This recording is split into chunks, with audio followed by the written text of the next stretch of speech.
கிறிஸ்து இயேசுவுக்குள் மிகவும் அன்பாய் அழைக்கப்பட்டுள்ள அன்பு சகோதர சகோதரிகள், உங்கள் யாவருக்கும் கிறிஸ்துவுக்குள்ளான அன்பின் வாழ்த்துக்களை முதலாவது இந்த ஒரு மாலை பொருளை தெரிவித்துக் கொண்டு, தேவன் கொடுத்த ஒரு விசேஷமான ஒரு கிருபை, நாம் தொடர்ச்சியாக கூட ஒவ்வொரு வாரமும் செவ்வாய்க்கிழமை தோறும் இந்த இடத்துல நம்ம கூடி வேதத்தில் இருக்கக்கூடிய அடிப்படையான வேத பாடங்களை குறித்து பார்த்துட்டு இருக்கோம். கடந்த வாரம் கூட சகோதரர் சொன்னார் என்ன பாடம் அப்படின்னு. நிறைய கேள்விகள் கூட இருந்திருக்கலாம். இன்னைக்கு நிறைய அடையாள அற்புதங்கள்லாம் நடக்குது. சில அடையாள அற்புதங்கள்லாம் உண்மையாகவே என்ன ஆகுதுன்னு பார்த்தீங்கன்னா நடக்கிறதாகவே நம்ம பார்த்துருக்கோம் அல்லது கேள்விப்பட்டிருக்கோம். இதெல்லாம் எந்த அடிப்படையில், இதெல்லாம் இயேசு கிறிஸ்துடைய வல்லமையினால நடக்குதா அப்படிங்கிற ஒரு விஷயம் தான் கடந்த வாரம் பார்த்தோம். இயேசு கிறிஸ்து செய்த அநேக அற்புதங்கள் பார்த்தீங்கன்னா இப்போ இருக்கக்கூடிய இந்த இரண்டாம் உலகத்தில் எல்லாரையும் குணப்படுத்தணும், எல்லாரும் மனம் திரும்பணும் அப்படிங்கிற அடிப்படையில் இல்லை. இது ராஜ்யத்தில் நடக்க போகிற ஒரு காரியங்களுக்கு அவர் என்ன பண்ணுறாருன்னா ஒரு முன்னோட்டமாக ஒரு சாம்பிள் தான் என்ன பண்ணாருன்னா ஓய்வு நாளில் பண்ணாருன்னு பார்த்தோம். அப்படின்னா இன்னைக்கு நிறைய அடையாள அற்புதங்கள் நடக்குதே பிரதர், இதெல்லாம் எப்படி அப்படின்னு பார்க்கும்போது கூட அதை குறிச்சும் நம்ம பார்த்தோம். கெட்டுப்போன தேவதூதர்களுடைய ஒரு இன்ஃப்ளூயன்ஸ் தான் பார்த்தோம். அதை தொடர்ந்து இந்த நாளில் நம்ம பார்க்க இருக்கிற ஒரு வேத பாடம் பார்த்தீங்கன்னா ரொம்ப ஒரு எளிமையான ஒரு பாடம் தான். நீங்கள் ஒருவேளை கேள்விப்பட்டிருக்கலாம், நம்முடைய இரட்சகருடைய வாழ்நாட்களில் அவர் பேசின ஒரு காரியம் தான் இன்னைக்கு வேத பாடமாக இருக்குது. ரொம்ப எளிமையாக இருக்கும். கணக்கு கேட்கும் எஜமான், the parable of noble man அப்படின்னு கூட சொல்லுவாங்க. எடுத்தோடனே தலைப்பிலே உங்களுக்கு வந்துருச்சு, அது என்னதாங்க ஒரு ஊமையாக இருக்குது நம்ம பார்க்குறோம். நேரடியாக நம்ம வசனங்களுக்குள்ளே கடந்து போகலாம். இது எப்போ நம்முடைய இரட்சகர் பேசுகிறார் அப்படின்னு பார்த்தீங்கன்னா அப்போஸ்தலர்கள் மற்றும் சீஷர்களோடு அவர் பார்த்தீங்கன்னா சந்திரிச்சிட்டு இருக்கும்போது அவங்களுக்குள்ள என்ன ஒரு இமேஜினேஷன் இருந்துச்சுன்னா, தேவனுடைய ராஜ்யம் சீக்கிரம் வந்துடும். அப்படி ராஜ்யம் அங்கே ஆரம்பம் ஆகும்போது நம்மெல்லாம் உயிரோடு இருக்கும்போதே அப்போஸ்தலர் என்ன நினைச்சாங்கன்னா அவர் கூட நம்ம மந்திரிகள் மாதிரி என்ன பண்ணலான்னு பார்த்தீங்கன்னா இருக்கலாம். அப்போஸ்தலர்களுடைய எதிர்பார்ப்பு ஆரம்ப நாட்கள் எப்படி இருந்துச்சு அப்படின்னு பார்த்தீங்கன்னா, இயேசு கிறிஸ்து அன்னைக்கு இருந்த ரோம ராஜ்யத்தெல்லாம் என்ன பண்ணுவார்னா கம்ப்ளீட்டாக அவர் வெளியெடுத்து போட்டு அப்பவே ஒரு ராஜ்யத்தை அவர் என்ன பண்ணுவார் ஆரம்பிப்பார் அப்படிங்கிற ஒரு எண்ணம் அந்த நாட்களில் அப்போஸ்தலருக்கு இருந்துச்சு. இதை நம்முடைய இரட்சகர் அறிஞ்சிட்டு தான் அவருடைய ராஜ்யம் மற்றும் அவருடைய ராஜ்யம் ஸ்தாபிக்கப்படுறதை குறித்து அவர் என்ன பண்ணுறாருன்னு பார்த்தீங்கன்னா விசேஷமாக சீஷர்கள் மத்தியில் அவர் என்ன பண்ணுறாருன்னா இந்த கான்செப்டை பேசுகிறார். நேரடியாக வசனங்களுக்குள்ளே போகலாம். லூக்கா 11ஆம் அதிகாரம், 19ஆம் அதிகாரம் 11ஆம் வசனம். லூக்கா 19ஆம் அதிகாரம் 11ஆம் வசனம். அவர்கள் இவைகளை கேட்டுக்கொண்டிருக்கையில் அவர் எருசலேமுக்கு சமீபித்திருந்தபடியினாலும் தேவனுடைய ராஜ்யம் சீக்கிரமாய் வெளிப்படும் என்று அவர்கள் நினைத்தபடியினாலும் அவர் ஒரு ஓமையை சொன்னார். வசனம் ரொம்ப தெளிவா இருக்கு. நம்முடைய இரட்சகர் ஒரு ஓமையை பேச போறாரு. இந்த ஓமையை ஏன் பேசுறார் அப்படின்னா வசனம் சொல்லுது அவர்கள் தேவனுடைய ராஜ்யம் சீக்கிரம் என்னாகும் வெளிப்படும். அப்ப அவர்களுடைய எண்ணம் என்னவா இருந்துச்சுன்னா அன்னைக்கே கூடிய விரைவில் ராஜ்யம் வரும், நம்மளாம் என்ன ஆகலாம் ராஜ்யத்துல ஒரு அங்கமாக அல்லது ஒரு வகையான மந்திரிகள் மாதிரி நம்ம இருக்கலாம் சொல்லி அன்னைக்கு சீஷர்கள் எதிர்பார்த்தாங்க. இந்த எதிர்பார்ப்பை நம்முடைய இரட்சகர் அருமையா புரிஞ்சுக்கிட்டு தான் என்ன பண்றாருன்னா அவர்களுக்கு இன்னும் இதை குறித்து அதிக விளக்கம் தேவைப்படுறதுனால அவர் என்ன பண்ணாருன்னா யார் ஒருவருக்கு ஆர்வம் இருக்கோ அவர்களுக்கு மாத்திரம் புரியணும் அப்படிங்கறதுக்காக அவர் என்ன பேசினாருன்னா பேரபிள் பேசினார் இல்லைங்களா. அவர் பேரபிள் பேசுனதுடைய நோக்கம் என்ன நிறைய பாடத்தில் பார்த்துருக்கோம் இல்லைங்களா.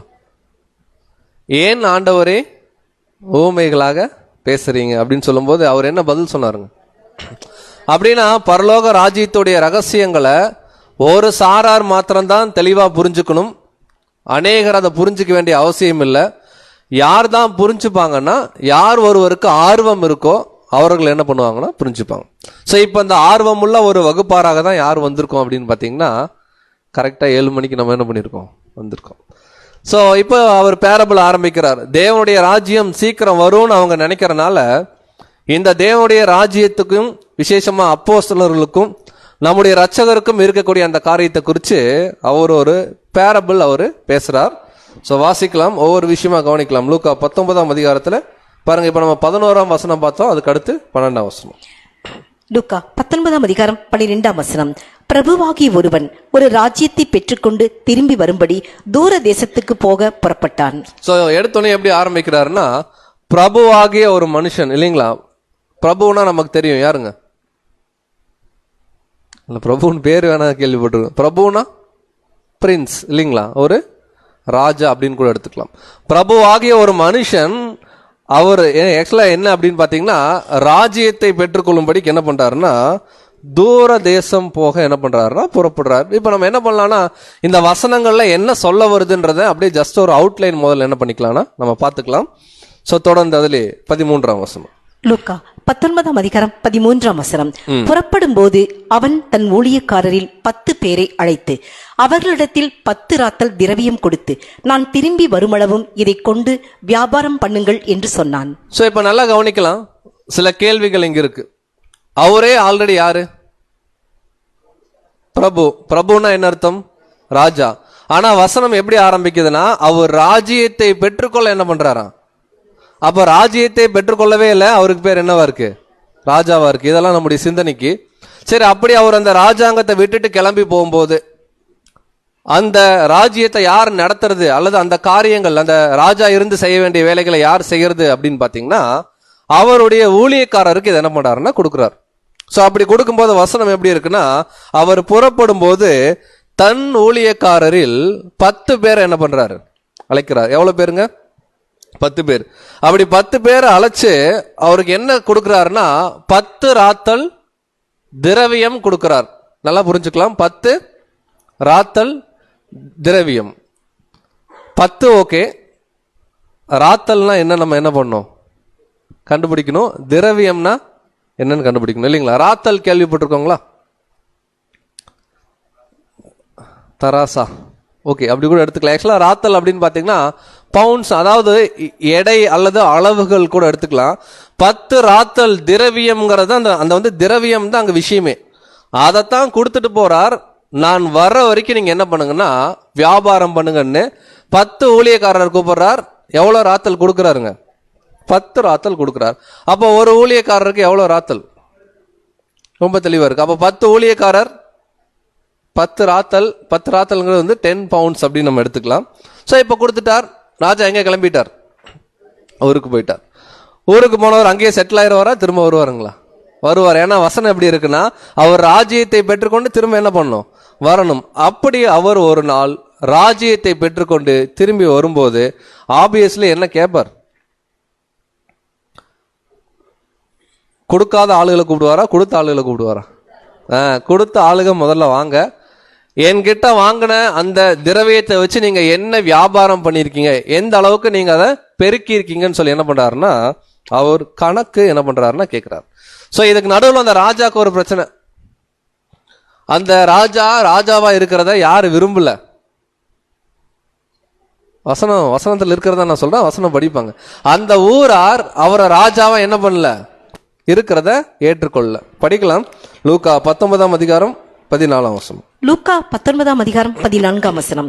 அவனுடைய ஊரார் அவனை பகைத்து, இவன் எங்கள் மேல் ராஜாவா இருக்கிறது எங்களுக்கு மனதில்லை என்று சொல்லும்படி அவன் பின்னே ஸ்தானாபதிகளை அனுப்பினார்கள். பாருங்க, இவர் போய் ராஜ்யத்தை எங்கேயோ வாங்க போறார். எங்கன்னு தெரியல, எங்கேயோ போய் ராஜ்யத்தை வாங்கறதுக்கு போறார். பின்னாடியே அந்த ஊரார் என்ன பண்றாங்கன்னா ஸ்தானாதிபதிகள் என்ன பண்றாங்க, அனுப்புறாங்க. எதுக்கு அனுப்புறாங்கன்னா, இவரெல்லாம் ராஜா கிடையாது, இவர் ராஜாவா இருந்து எங்களை என்னெல்லாம் பண்ணக்கூடாது, ரூல் பண்ணக்கூடாதுன்னு சொல்லி பின்னாடியே இன்ஃபர்மேஷன் கொடுக்க என்ன பண்றாங்கன்னா ஒரு குரூப் போறாங்க. ஓகேங்களா? நல்லா புரிஞ்சுக்கலாம். இது நடந்த சம்பவம் கிடையாது. இது என்னதுங்க, ஒரு பேரபிள். ஓகேங்களா? அதை அண்டர்ஸ்டாண்ட் பண்ணிக்கலாம். இப்ப அவர் போறார். அவர் சொன்னபடியே ராஜ்யத்தை என்ன பண்றாருன்னா பெற்றுக்கொண்டார். ராஜ்யத்தை வாங்கிட்டு திரும்பி எங்க வர்றாருன்னா அவருடைய சொந்த ஊருக்கு வர்றார். படிக்கலாம். அதிலே 15ஆம் வசனம். லூக்கா 19ஆம் அதிகாரம் 15ஆம் வசனம். அவன் ராஜ்யத்தை பெற்றுக்கொண்டு திரும்பி வந்தபோது தன்னிடத்தில் திரவியம் வாங்கியிருந்த அந்த ஊழியக்காரரில் அவனவன் வியாபாரம் பண்ணி சம்பாதித்தது இவ்வளவென்று அறியும்படி அவர்களை தன்னிடத்தில் அழைத்து வர சொன்னான். ஆப்வியஸ்லி இது நிஜம்தான். ஏன் அப்படின்னா, அவர் போகும்போது ஒரு வேலை கொடுக்கிறார். வேலை கொடுக்கறவங்க, வேலை வாங்குறவங்க யாருன்னா அதை பெற்றுக்கொள்றவங்க அவருடைய ஊழியக்காரர். அப்ப ஊழியக்காரர் அவருக்காக ஊழியம் பண்ணாங்களா, வேலை செய்தாங்களா அப்படிங்கறத அவர் என்ன பண்றாருன்னா வந்தோன்னா கணக்கு பாக்குறதுக்கு என்ன பண்றாருன்னா கூப்பிடுறார். அப்படி கூப்பிடும்போது ஒவ்வொருத்தருக்கும் எவ்வளோ ராத்தல் திரவியம் கொடுத்தாருன்னா 10 பேருக்கு 10 ராத்தல் வசனத்துல இருந்துச்சு. அப்ப ஈச் எவ்வளோன்னு பாத்தீங்கன்னா ஒரு திரவியம், ஒரு ராத்தல் திரவியம் வாங்கியிருக்காங்க. இப்போ ஒவ்வொருத்தரா வராங்க. எவ்வளோ பேர் வராங்கன்னா ஒரு 3 கேட்டகரியா பிரிக்கிறாங்க. முதல்ல ஒருத்தர் வரார், ரெண்டாவதா ஒருத்தர் வரார், மூணாவதா ஒருத்தர் வரார் இல்லைங்களா? சோ இப்ப முதல்ல வரவர் என்ன சொல்றார் வாசிக்கலாம். லூக்கா 19ஆம் அதிகாரத்துல 16 மற்றும் 17. லூக்கா 19ஆம் அதிகாரம் 16-17 வசனங்கள். அப்பொழுது முந்தினவன் வந்து, ஆண்டவனே, உம்முடைய ராத்தலினால் 10 ராத்தல் ஆதாயம் கிடைத்தது என்றான். எஜமான் அவனை நோக்கி, நல்லது உத்தம ஊழியக்காரனே, நீ கொஞ்சத்தில் உண்மையுள்ளவனாய் இருந்தபடியால் 10 பட்டணங்களுக்கு அதிகாரியாய் இரு என்றான். இந்த வசனம் நம்ம கவனிச்சோம் இல்லைங்களா? இதுல ஏதாவது நமக்கு முரணா இருக்கிற மாதிரி தெரியுதா? கொஞ்சம் கான்ட்ராஸ்டா. வசனம் நான் கவனிக்கல, திரும்ப ஒரு டைம் படிச்சுங்க அப்படின்றீங்களா? சரி, சகோதரி மறுபடியும் படிப்பாங்க, நீங்க கவனிங்க. இந்த வசனத்துல நம்முடைய நடைமுறை வாழ்க்கையில இருக்கிறத விட கொஞ்சம் வித்தியாசமா இருக்கிற மாதிரி ஒரு விஷயம் இருக்கும். வாசிங்க. அப்பொழுது முந்தினவன் வந்து, ஆண்டவனே, உம்முடைய ராத்தலினால் 10 ராத்தல் ஆதாயம் கிடைத்தது என்றான். எஜமான் அவனை நோக்கி, நல்லது உத்தம ஊழியக்காரனே, நீ கொஞ்சத்தில் உண்மையுள்ளவனாய் இருந்தபடியால் 10 பட்டணங்களுக்கு அதிகாரியாய் இரு என்றான். சோ என்ன ஒரு விஷயத்தை நம்ம கவனிக்கிறோம் இந்த இடத்துல? ஆக்சுவலா சகோதரர் சொன்னதா, கொஞ்சத்தில். ஏன் பிரதர், அவர் வந்து ஒரு ராத்தல் திரவியம் வச்சு அதை எவ்வளவா பெருக்கி இருக்காரு? 10. யோசிச்சு பாருங்க, 100 ரூபா ஒருத்தர் வாங்கிட்டு 1000 ரூபா சம்பாதிக்கிறார். அவரை நம்ம எப்படி அப்ரிஷியேட் பண்ணுவோம்? 100 ரூபாவை 200 ரூபா மாத்தினாலே பெரிய விஷயம். அவர் எவ்வளவோ பண்ணிட்டாரு? 1000 ரூபாய். அப்ப அவரை எப்படி அப்ரிஷியேட் பண்ணுமோ அந்த மாதிரி ஒரு அப்ரிசியேஷன் அங்க கிடைச்ச மாதிரி இல்ல. ஆனா வசனம் எப்படி இருக்குன்னா, நல்லது, நீ உத்தம ஊழியக்காரன் தான், அதுல எந்த மாற்று கருத்து இல்ல. ஆனா நீ கொஞ்சத்துல என்ன பண்ண அப்படின்னா, பிரபுவாகிய அந்த மனுஷன் அல்லது அந்த ராஜாவுடைய எதிர்பார்ப்பு ரொம்ப அதிகமா இருந்திருக்கு. ஆனா இவங்க பண்ணது எவ்வளவுதான்? கொஞ்சம். ஆனா 1 வாங்கி எவ்வளவு சம்பாதிச்சிருக்காங்கன்னா 10. இது வந்து முதல் ஊழியக்காரன். இவருக்கு என்ன சொல்லிட்டாருன்னா, கொஞ்சத்தில் உண்மையுள்ளவன். சோ ரெண்டாவது ஒருத்தர் வரார். வாசிக்கலாம் 18 மற்றும் 19. லூக்கா 19ஆம் அதிகாரம் 18-19 வசனங்கள். அப்படியே 2ஆம் ஊழியக்காரன் வந்து, ஆண்டவனே, உம்முடைய ராத்தலினால் 5 ராத்தல் ஆதாயம் கிடைத்தது என்றான். அவனையும் அவன் நோக்கி, நீயும் 5 பட்டணங்களுக்கு அதிகாரியாய் இரு என்றான். இவருக்கு அப்ரிசியேஷனே கிடையாது. நல்லது, ஒண்டர்ஃபுல், குட் அப்படியெல்லாம் எதுவுமே கிடையாது. ஆண்டவரே, நான் அதை 5 சம்பாரிச்சிருக்கேன் அப்படின்னு வந்து சொல்லும்போது, ஓகே நீ என்ன பண்ணு, 5 பட்டணத்துக்கு. அவர் வந்து திட்டலையே தவிர அப்ரிசியேஷன்லாம் ஒன்றும் இல்லை. ஓகேப்பா, நீ என்ன பண்ண, இந்த ரிவார்டை எடுத்துக்கோ அப்படின்ட்டாங்க. அடுத்து நம்மால் வரார். யாருங்க நம்மால்னோன்னா நம்ம நினைச்சுக்க வேணாம். 3ஆவதா ஒருத்தர் வரார். ஸோ இந்த பாடத்திலேயே ரொம்ப தேவன் நம்ம கொடுக்குற ஒரு எச்சரிப்பின் சத்தம் வந்து இந்த கேரக்டர்ல இருக்கு. ஸோ 3ஆவதா வரக்கூடிய ஒருத்தர் என்ன சொல்றார்? வாசிக்கலாம். லூக்கா 19ஆம் அதிகாரம் 20 மற்றும் 21 வசனங்கள். பின்பு வேறொருவன் வந்து, ஆண்டவனே, இதோ உம்முடைய ராத்தல், இதை ஒரு சீலையிலே வைத்திருந்தேன். நீர் வைக்காததை எடுக்கிறவரும் விதைக்காததை அறுக்கிறவருமான கடினமுள்ள மனுஷன் என்று அறிந்து உமக்கு பயந்திருந்தேன் என்றான். இவர் என்ன சொல்றாரு? ஆக்சுவலா முதல்ல நல்லா வேலை செஞ்சவர் வந்தாரு, சத்தமே போடல. ஆண்டவரே 1 கொடுத்தீங்க 10 அப்படின்னு, ஓகேப்பா குட், ஆனா நீ கொஞ்சத்துல என்ன பண்ண, உண்மையா இருந்தார். அவர் அமைதியா போய் என்ன பண்ணிருப்பாருன்னா, ஓரமா இருந்து அவர் கொடுத்த ரிவார்டு என்ன பண்ணிருப்பாரு, வாங்கியிருப்பார். அடுத்தது ஒருத்தர் வந்தார். ஆண்டவரே 5 அப்படின்னாரு. பார்த்துருக்காரு ஆண்டவர்னா அந்த பிரபு பார்த்துக்கிறாரு. ஓகேப்பா, நீ 5 என்ன பண்ணிக்கோ வச்சுக்கோ. அடுத்து இன்னொருத்தர் வராரு. எவ்வளவு ராத்தல் வாங்கினார்? 1 ராத்தல் திரவியம் வாங்கினார். எவ்வளவோ சம்பாரிச்சிருக்கார். ஏன் சம்பாதிக்கல? ஆக்சுவலா ஏன் சம்பாதிக்கலன்னா, அந்த பிரபு கிட்ட பேசுறாரு, ஆண்டவரே நீங்களாம் எப்பேற்பட்ட ஆளு, உங்களுக்கெல்லாம் நான் வேலை செஞ்சுதான் நீங்க வாழணும்னா எப்படி? நீங்க எல்லாமே பண்ணுவீங்க, நீங்க விதைக்காத இடத்துல என்ன பண்ணுவீங்க, முடியுமா? வைக்காத இடத்துல என்ன பண்ணுவீங்க, எடுப்பீங்க, முடியுமா? இப்போ அந்த பிரபுவாகிய மனுஷன் என்ன எப்படி பார்த்திருப்பாரு அவரை? 3 குரூப் பார்த்தோம் இல்லைங்களா? 10 வாங்கினவரு அமைதியா ஓரமா நிக்கிறாரு. 5 வாங்கினவரு பேச்சு மூச்ச காணோம். நீங்க ஒண்ணுமே என்ன பண்ணல. 3ஆவதா வந்தவரு, நீங்க ஒண்ணுமே சம்பாதிக்கல, வாங்கினதை அப்படியே கொண்டு போய் ஒரு சீலையில சுத்தி என்ன பண்ணிட்டீங்க, வச்சுட்டு திரும்ப கொண்டு வந்து பேச்சு எப்படிங்க, அளவு கடந்த பேச்சு. இப்ப அந்த பிரபுவாகிய மனுஷன் அந்த 3ஆவதா வந்த ஒரு நபரை பார்த்து என்ன சொல்றாருன்னா, ஃபர்ஸ்ட் வந்தவரு நல்லது உத்தம ஊழியக்காரன்னாரு. 2ஆவது வந்தவர் அந்த மாதிரி பேரே கொடுக்கல. ஆனா 3ஆவதா வந்தவரையும் ஊழியக்காரன் சொல்றார். ஆனா என்ன ஊழியக்காரன் சொல்றாருன்னா, பொல்லாத ஊழியக்காரனே. வாசிக்கலாம் தொடர்ந்து அதுலயே. லூக்கா 19ஆம் அதிகாரம் 22, 23ஆம் வசனங்கள். அதற்கு அவன், பொல்லாத ஊழியக்காரனே, உன் வாய் சொல்லை கொண்டே உன்னை நியாயம் தீர்க்கிறேன். நான் வைக்காததை எடுக்கிறவனும் விதைக்காததை அறுக்கிறவனுமான கடினமுள்ள மனுஷன் என்று அறிந்தாயே. பின்னே ஏன் நீ என் திரவியத்தை காசு கடையிலே வைக்கவில்லை? வைத்திருந்தால் நான் வரும்போது அதை வட்டியோடே வர பற்றிக் கொள்வேனே என்று சொல்லி 10 ராத்தல் அதை எடுத்து 10 ராத்தல் உள்ளவனுக்கு கொடுங்கள் என்றான். இப்ப என்ன கான்செப்ட் அங்க நடக்குதுன்னா, அந்த 3ஆவதா வந்த நபரை பார்த்து அந்த எஜமான் என்ன சொல்றாருன்னா, பொல்லாத ஊழியக்காரனே, நீ சும்மா இருந்தா கூட உன்னை என்ன பண்ணிருப்பேன், மன்னிச்சு விட்டுருப்பேன், நீ சாதாரண பேச்சா பேசுனன்னு சொல்லிட்டு அவர் என்ன சொல்றாருன்னா, உன் வாய் சொல்லை கொண்டே உன்னை நான் என்ன பண்றேன் அப்படின்னு அந்த 3ஆவதா வந்த ஊழியக்காரன் பயங்கரமா பேசியிருக்கார். என்ன பேசியிருக்காருன்னா, அதான் நீங்க வைக்காத இடத்துல எடுக்கிறவர், விதைக்காத இடத்துல அறுக்கிறவர் அப்படின்னு சொல்லி அவனா அவ்வளோ ரொம்ப ஸ்ட்ரிக்ட், அவ்வளோ ரொம்ப கடினமான மனுஷன் நீ பயந்திருந்தியே, அப்புறம் ஏன் அந்த ஒரு ராத்தல் திரவியத்தை கொண்டு போய் நீ பேங்க்ல போடல?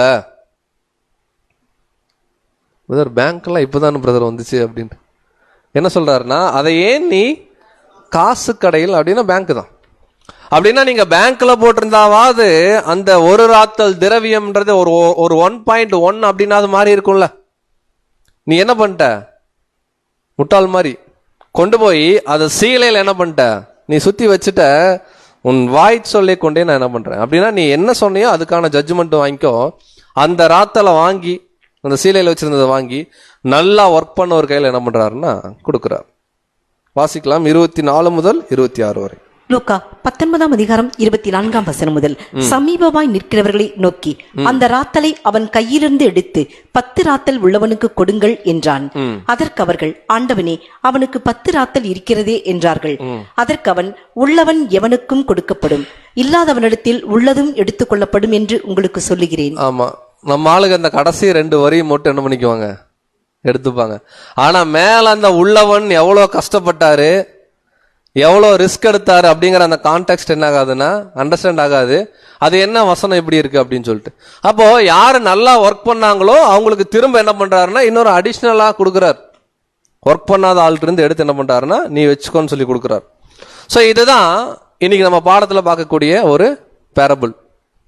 ரொம்ப ஈஸியா இருக்கு இல்லைங்களா? சீக்கிரம் சப்ஜெக்ட் இன்னைக்கு என்ன ஆயிரும், முடிஞ்சிடும். ஸோ இப்போ 3 வகுப்பார் வராங்க, 3 கேட்டகரியில வராங்க. ஒவ்வொருத்தருடைய நிலைமை பார்க்குறோம். பிரபுவாகிய ஒரு மனுஷன் என்ன பண்றாருன்னா தூர தேசம் போறாருன்றார். அப்போ நம்முடைய ஆண்டவர் பேரபிள் பேசுறாருனாவே என்ன அர்த்தம்? அவர் பேரபிள் பேசுறார் என்று அர்த்தம். அப்படியா? என்ன அர்த்தம்னா அதுக்குள்ள பரலோக ராஜ்யத்தின் ரகசியம் இருக்கும். பிளஸ் என்ன இருக்கும் அப்படின்னு பாத்தீங்கன்னா, யூத ஜனங்களுடைய நடைமுறை வாழ்க்கையில சம்பந்தப்பட்ட ஒரு விஷயத்தை தான் நம்முடைய ரட்சகர் பேரபிளாவே என்ன பண்ணுவார்னா பேசுவார். ஏதாவது ஒரு உதாரணம், ஏதோ ஒரு பேரபிள் சொல்லுங்க நீங்க. 10 வெள்ளிக்காசு, அது பாத்தீங்கன்னா யூதர்களுடைய ஒரு திருமண வழக்கத்தில் இருக்கு. அப்புறம் மீன் வலை பார்த்துருக்கோம். மீன் வலை பாத்தீங்கன்னா அப்போஸ்தலருடைய ஒரு பேசிக் டியூட்டி அவங்க பார்த்துட்டு இருந்தது. அப்புறம் பாத்தீங்கன்னா புளித்த மாவு குறித்து பைபிள் இருக்கும். புளித்த மாவு அன்னைக்கு யூதர்கள் அப்பங்கள் சுடுவாங்க, அந்த ஒரு பாயிண்ட். காணாமல் போன ஆடு, அப்புறம் ஒரு மனுஷன் விதைக்கிற மனுஷன், எல்லா விஷயம் நீங்க எடுத்தீங்கன்னாவே யூதர்களுடைய வாழ்க்கையில சம்பந்தப்பட்ட ஒரு நிகழ்வை தான் எடுத்து ஆண்டவர் என்னவா பேசுவார். அப்பதான் அவங்க ஏதோ ஒரு வகையில கனெக்ட் பண்ண முடியும். திராட்சை தோட்டம், அத்திமரம், இது எல்லாமே யார் சம்பந்தப்பட்டதுன்னா யூதர்கள் சம்பந்தப்பட்டது. அப்படின்னா இங்க சொல்லப்பட்ட பிரபுவாகிய ஒரு மனுஷன் தூர தேசம் போய் ஒரு ராஜ்யத்தை பெற்றுக்கொண்டு வராரு.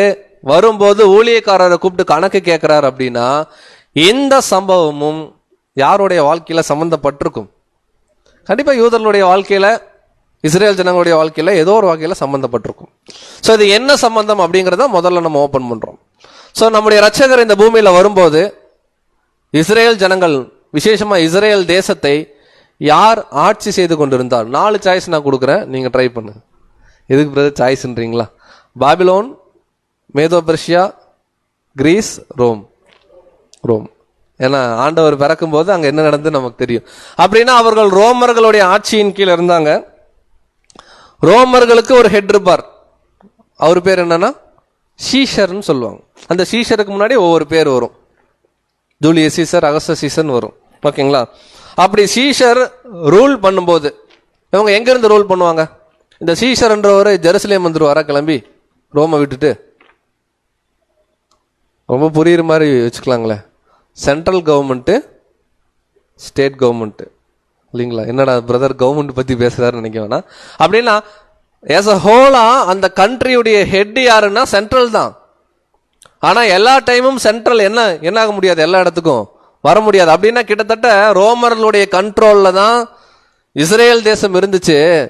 ஆனால் எல்லா டைமும் சீசர் அப்படிங்கிற அந்த ராஜா இஸ்ரேல் நடக்கிற எல்லாத்தையும் என்ன பண்ண முடியாது, பார்க்க முடியாது. அதற்காக அவர்கள் ஏற்பாடு செய்த இன்னொரு போஸ்ட் தான் என்ன அப்படின்னு பார்த்தீங்கன்னா ஏரோது. ஏரோதுங்கிறது பேர் இல்லையா? அப்போ ஏரோதுன்றது போஸ்ட்னா ஒரு பதவி. பார்வோன் பார்க்குறோம்ல பைபிளில், பார்வோனுங்கிறது பார்வோன்னு என்னன்னா ஒரு கிங்குன்னு அர்த்தம், அவ்வளோதான். பார்வோனுடைய பேர் என்னன்னா அது வேற பேர் இருக்கும், பார்வோன் நேக்கோ அப்படின்னு இருக்கும் பைபிளில். அந்த மாதிரி ஏரோது அப்படின்றவர் ஒரு டிஸ்ட்ரிக்டுடைய ஒரு கலெக்டர். இவர் என்ன பண்ணுவாருன்னா, இவர் ஏரோது அந்த ஒரு பிரபு, அதாவது டிஸ்ட்ரிக்டுடைய கலெக்டர் ஆன உடனே எடுத்தோடனே இவருக்கு ரைட்ஸ் வந்துடாது. இவர் அந்த ஆட்சி பொறுப்பை பெற்றுக்கொள்ளணும் அப்படின்னா சைனிங் அத்தாரிட்டி எங்க இருக்குன்னு பார்த்தீங்கன்னா ரோம்ல இருக்கும்.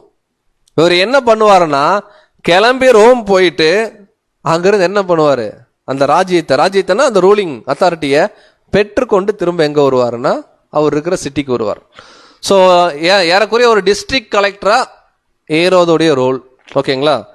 இதைத்தான் நம்முடைய ரட்சகர் எப்படி பேசுறாருன்னா, இதுதான் பிரபுவாகிய ஒரு மனுஷன் ராஜ்யத்தை பெற்றுக்கொள்ளும்படிக்கு தூர தேசத்துக்கு என்ன பண்ணாரு, புறப்பட்டு போறார்.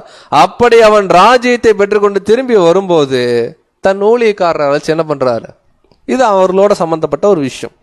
ஸோ ஜெருசலேம்ல நிறைய டிஸ்ட்ரிக்ட் இருந்துச்சு இல்லைங்களா? என்னென்ன டிஸ்ட்ரிக்ட்ல இருந்துச்சுங்க? சும்மா நம்ம கெஸ் பண்ணலாம். யூதேயா, கரெக்டா இல்லைங்களா? சமாரியா, இதுமேயா, இல்லை இதுமேயெல்லாம் இருந்துச்சு. அதாவது இங்க மேஜரா இங்க ஹைலைட் பண்ணி போட்டுப்பாங்க. ஜூதேயா மட்டும் இங்க இருக்கு, ஆக்சுவலா மேல வந்து சமாரியா இருக்கும், கீழே வந்து பாத்தீங்கன்னா இதுமேயா இருக்கும். அப்படின்னா சில டிஸ்ட்ரிக்ட்ஸ் வந்து அங்க பிரிச்சிருந்தாங்க ஜெருசலேம், அதாவது இஸ்ரேல் தேசத்தை. அப்படி ஒவ்வொரு டிஸ்ட்ரிக்டுக்கும் ஒவ்வொரு கலெக்டர் இருப்பாங்க. அந்த கலெக்டருடைய பேரு தான் ஏரோது அப்படின்னு சொல்லுவோம். ஸோ இது இயேசு கிறிஸ்து பேசும்போது அங்க லிட்ரலா நடந்த ஒரு சம்பவம். எப்படி அப்படின்னு பார்த்தீங்கன்னா, ஆக்சுவலா அந்த நாட்கள்ல இந்த யூதேயாவுடைய ஒரு போஸ்ட்ல ஒரு ஏரோதா இருந்தவர் யாருன்னு பார்த்தீங்கன்னா அர்க்கலேயுஸ்ன்னு சொல்லுவோம். இவர் தன்னுடைய அந்த கிங்ஷிப்பை, அந்த ஒரு அத்தாரிட்டியை வாங்கறதுக்கு ஒரு எங்க கிளம்பி போறாருன்னா ரோமாபுரிக்கு போறார். அந்த ரோமாபுரியில அப்ப யார் வந்து சீசரா இருந்தாருன்னா அகஸ்டர் சீசரா. இன்னைக்கு நம்ம பார்க்குறோம் இல்லைங்களா, ஜூலை ஆகஸ்ட் செப்டம்பர்லாம் அதெல்லாம் இவங்க பேர்ல இருந்து வந்துச்சு. அகஸ்டர் சீசர்கிட்ட போயிட்டு இவர் என்ன பண்றாருன்னா இந்த அத்தாரிட்டியை வாங்கறதுக்கு போறார். இந்த விஷயத்த இயேசு கிறிஸ்து என்னவா பேசுறார், ஒரு பேரபிளா பேசுறார். இது வந்து ஜஸ்ட் உங்க ரெஃபரன்ஸுக்கு தான். அதாவது ஏரோது த கிரேட் யாருன்னா இயேசு கிறிஸ்துடைய பிறப்பப்போ அங்க இருக்கக்கூடிய சிறு வயது பிள்ளைகள் எல்லாம் கொலை செய்யறதுக்கு ஒருத்தர் பிளான் பண்ணார் இல்லைங்களா, அவரு கீழே இவ்வளவு பேர் இருந்தாங்க. அவருக்கு அப்புறம் இந்த பிலிப்பு இவங்க எல்லாமே வந்து இருந்திருக்காங்க. ஸோ அப்படி வந்த ஒருத்தர் யாருன்னா அர்க்கலேயு. இந்த அர்க்கலேயோடைய இந்த கான்செப்ட் தான் இயேசு கிறிஸ்து என்னவா பேசுறாருன்னா பேரபிளா பேசுறார். இதுதான் எந்த உவமை அப்படின்னு பார்த்தீங்கன்னா கணக்கு கேட்கும் உச்சம். அப்படின்னா ஒரு சம்பவம் அங்க பேரலா யூத ஜனங்களுடைய வாழ்க்கையில நடந்துட்டு இருந்த ஒரு சம்பவத்தை, அதாவது அவர்களுடைய வழக்கத்தில் இருந்த ஒரு சம்பவத்தை ஒரு பேரபிளாக விசேஷமா சீஷர்கள் மத்தியில் என்ன பண்றாருன்னா பேசுறார். ஸோ இப்போ பேரபிள் முடிஞ்சு அதனுடைய பின்னணி என்னன்னு பார்த்துட்டோம். இப்போ அந்த பேரபிள் இருக்கக்கூடிய சில ஆவிக்குரிய அர்த்தங்களை நம்ம என்ன பண்ணணும், எடுக்கணும். இந்த பேரபிள் என்னென்ன கேரக்டர்ல வந்துச்சுங்க? ரொம்ப சிம்பிள். மணி வந்து 7:38 ஆச்சு. குயிக்கா சொன்னா 8 மணிக்கு என்ன சப்ஜெக்ட் முடிஞ்சிடும். முதல்ல ஒரு ராஜா, கரெக்டா இல்லைங்களா? ஒரு பிரபுவாகிய ஒரு மனுஷன் இருக்கார். அவர் யாருன்னு கண்டுபிடிக்கணும். அவர் ஏன் தூர தேசம் போறாருன்னு கண்டுபிடிக்கணும். அப்படின்னா அந்த தூர தேசம் என்னன்னு கண்டுபிடிக்கணும். தூர தேசத்துல யாரோ இருக்கிறாங்க, அவர்கிட்ட போய் இவர் என்ன வாங்கிட்டு வரணும், கிங்ஷிப்பை வாங்கிட்டு வரணும். ஆனா இவர் ராஜாவா இருக்கிறது அந்த ஊர்க்காரங்களுக்கு என்ன ஆகல, பிடிக்கல. நீங்க அப்படியே கனெக்ட் பண்ணிக்கங்க.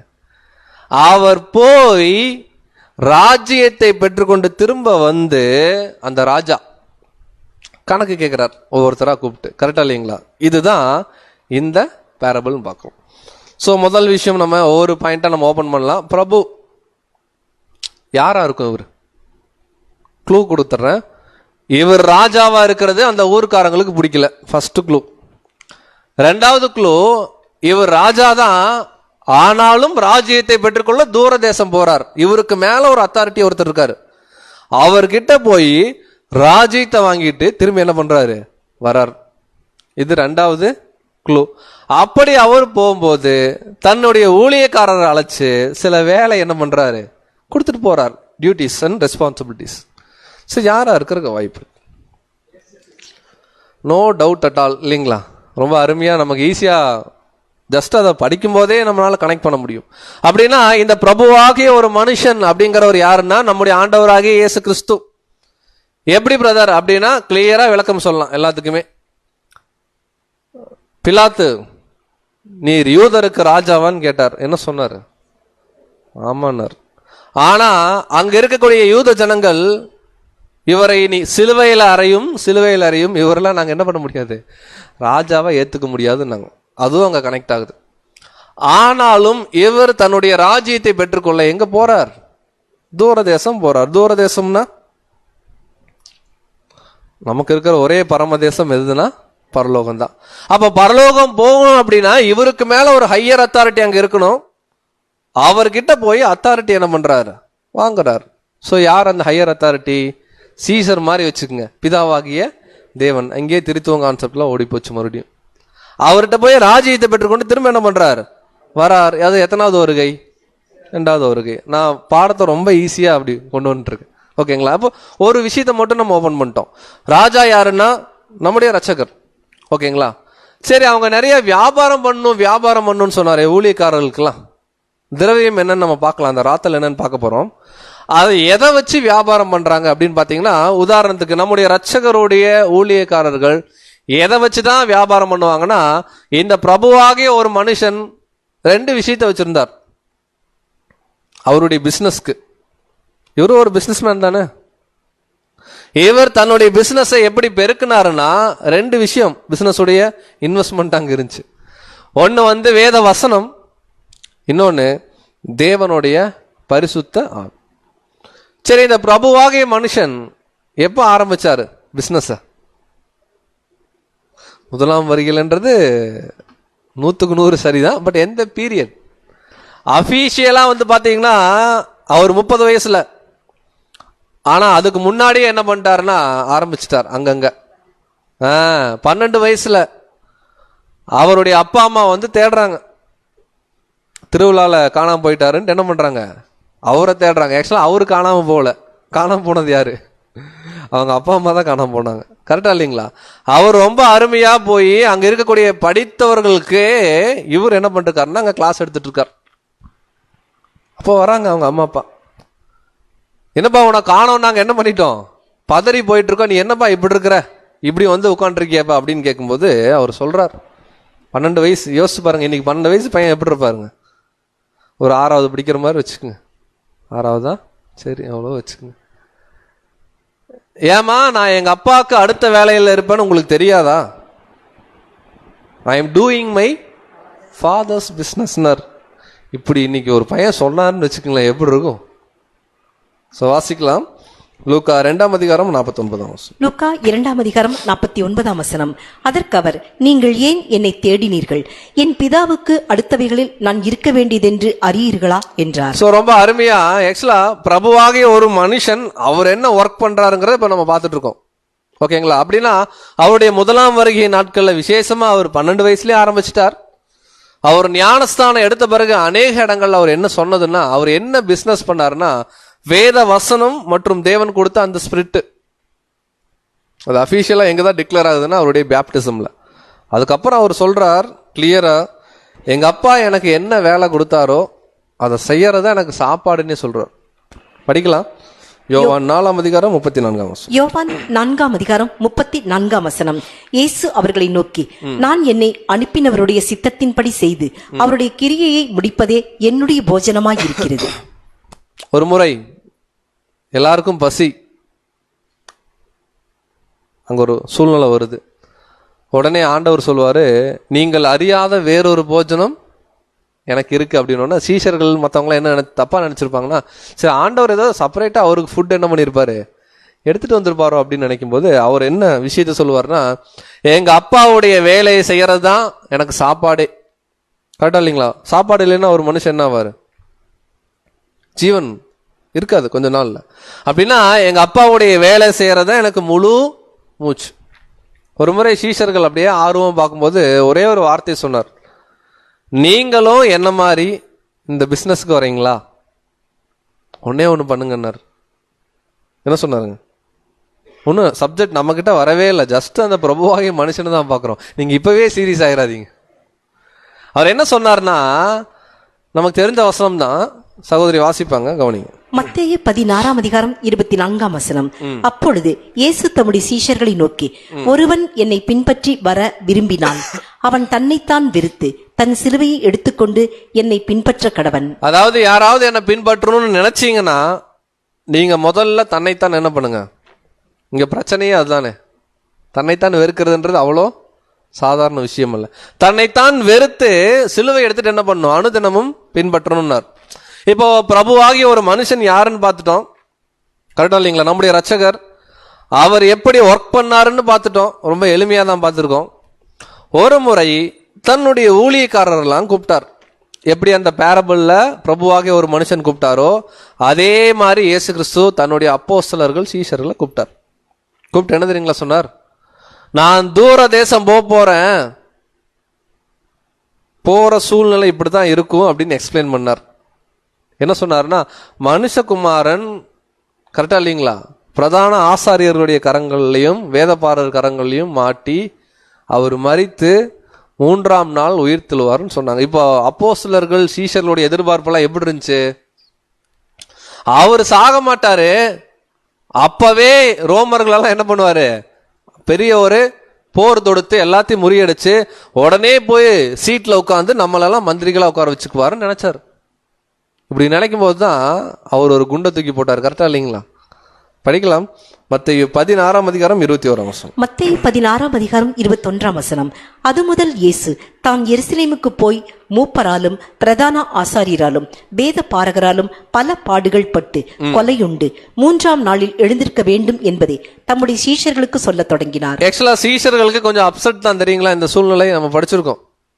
அப்போஸ்தலன் பேதுரு வருவார் இந்த இடத்துல, ஆண்டவரே இது உமக்கு அப்படின்னா அவங்களுடைய எதிர்பார்ப்பு என்னவா இருக்குன்னா, இன்னொரு இடத்துல சொல்லுவார் 19. ஆக்சுவலா மகிமையில தான் நீங்க என்னோட சிங்காசனத்தில் இருப்பீங்கன்னு சொல்லுவார். ஆனா அவர்கள் எதிர்பார்ப்பு என்னன்னா, எல்லாத்தையும் விட்டுட்டு வந்தாச்சு உங்களை நம்பி. இந்த திரும்ப உயிர்த்தெழுதல் அந்த கான்செப்ட்லாம் அவங்களுக்கு அப்ப புரியல. அப்பவே இயேசு கிறிஸ்துவோட நல்லா இருக்கணும், மேசியாவோட அப்படின்னு எதிர்பார்த்தாங்க. ஆனா அவர் இங்க சொல்ற ஸ்டேட்மெண்ட் எப்படின்னு பாத்தீங்கன்னா, அவர் கொலையுண்டு 3ஆம் நாள்ல உயிர் தெழணும் அப்படின்னா இங்க என்ன நடக்கும்ன்றது பிரபுவாகிய மனுஷன் சொல்றார். இன்னொரு இடத்துல இதே மாதிரி விஷயம் வரும்போது அங்க பர்டிகுலரா பேதுரு தான் எழும்பி சொல்வார். ஒரு முறை சொல்லுவார், என்னுடைய மாம்சத்தையும் என்னுடைய ரத்தத்தையும் நீங்க என்ன பண்ணுங்க, பானம் பண்ணுங்க, புசிங்க, அப்பதான் உங்களுக்கு என்ன இருக்கு, ஜீவன் இருக்குன்னு சொல்லும்போது எல்லாரும் என்ன பண்ணுவாங்க, அவரை விட்டு பின்வாங்கி போவாங்க. யார் மாத்திரம் போக மாட்டாங்கன்னா அப்போஸ்தலர்கள் விசேஷமா போக மாட்டாங்க. அப்போ பேதுரு ஒன்று சொல்லுவார். ஆக்சுவலா அந்த ஊழியக்காரர்களுடைய பாயிண்ட்டுக்கு தான் வரும். பேதுரு என்ன சொல்லுவார் அப்படின்னா, ஆண்டவரே நாங்க யாருக்கிட்ட போவோம், நித்திய ஜீவ வசனங்கள் வாசிக்கலாம் சகோதரி. யோவான் 6:68. சீமோன் பேதுரு அவருக்கு பிரதியுத்தரமாக, ஆண்டவரே யாரிடத்தில் போவோம், நித்திய ஜீவ வசனங்கள் உம்மிடத்தில் உண்டே. பாருங்க, ரொம்ப தெளிவா இருக்கு. நித்திய ஜீவ வசனங்கள் யார்கிட்ட தான் இருக்குன்னா நம்முடைய ரட்சகர்கிட்ட இருக்கு. இப்ப பிரபுவாகிய ஒரு மனுஷன், நம்முடைய ரட்சகர், அவர் தூர தேசம் புறப்பட வேண்டிய டைம் வந்துருச்சு. அப்படி அவர் புறப்படும் போது தன்னுடைய ஊழியக்காரரை அழைத்து ஆளுக்கு ஒரு ராத்தல், கரெக்டா இல்லைங்களா? எத்தனை ஊழியக்காரர் இருந்தாங்க? ஆனா இங்க 12 இருக்கே பிரதர். அதை நம்ம என்ன விளக்கம் நம்ம பார்க்கலாம். ஆக்சுவலா 10 அப்படிங்கிறது வேதத்தை பொறுத்த வரைக்கும் ஒரு வகையான முழுமையை குறிக்கும். 10 வாதைகள், 10 அப்படிங்கிறது ஒரு கம்ப்ளீட்னஸை குறிக்கும். 7, 10 எல்லாம் வந்து பாத்தீங்கன்னா அப்படின்னா தன்னுடைய ஊழியக்காரர்கள் எல்லாரையும் அடையாளப்படுத்தக்கூடிய ஒரு எண் தான் 10.